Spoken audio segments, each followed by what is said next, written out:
Здравствуйте, друзья!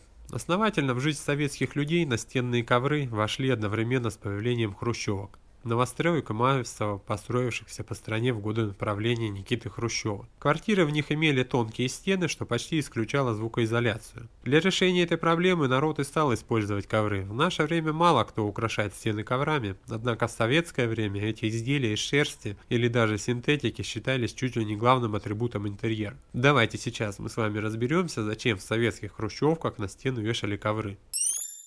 У многих народов ковры с различными символами несут религиозный и энергетический подтекст.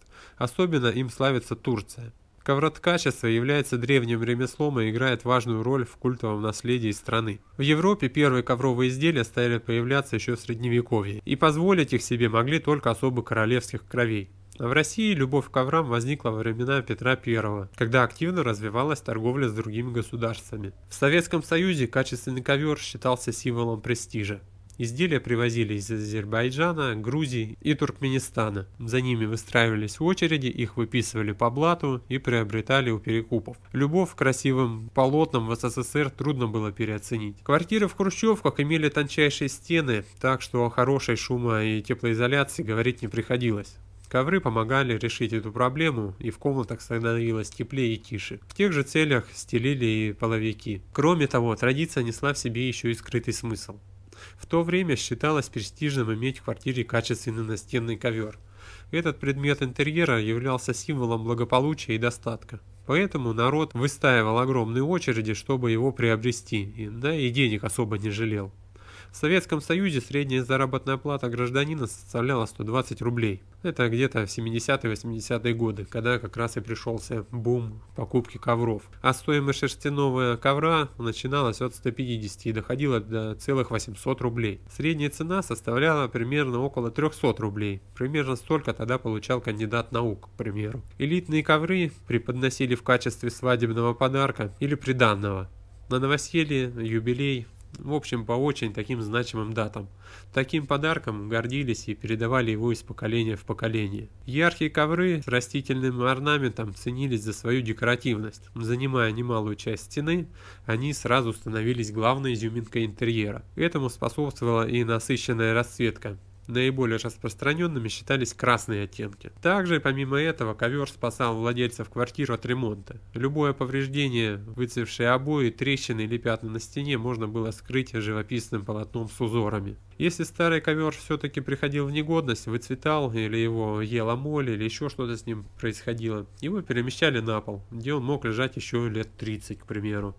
Что сейчас до сих пор так и происходит в некоторых жилищах людей с тех самых времен СССР. Но на место старого ковра уже на стену мог воздвигаться новенький, который уже стоил чуть дешевле. Соответственно, в Советском Союзе ковры стали популярными не только из-за своих эстетических функций. Впервые попав в дом человека, украсившему им свою стену, гость испытывал настоящее восхищение.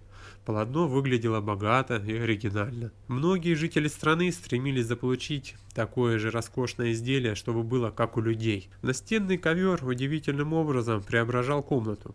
Рассматривать мягкое и красивое полотно растительным орнаментом было гораздо приятнее, чем пустые стены, или даже когда были на них поклеены обои, что далеко мог не каждый себе позволить. А поскольку это изделие чаще всего вешалось возле кровати или дивана, большинство советских людей с удовольствием засыпали за разглядыванием замысловатых узоров и до сих пор вспоминают это чувство ностальгии. А вы вспоминаете чувство ностальгии по настенным коврам из СССР? Напишите, пожалуйста, ваше мнение в комментарии. Я думаю, многие люди это помнят. Настенные ковры обладали высочайшим качеством. Сделанные из натуральной шерсти, они не выцветали и не стаптывались благодаря своему особому местоположению.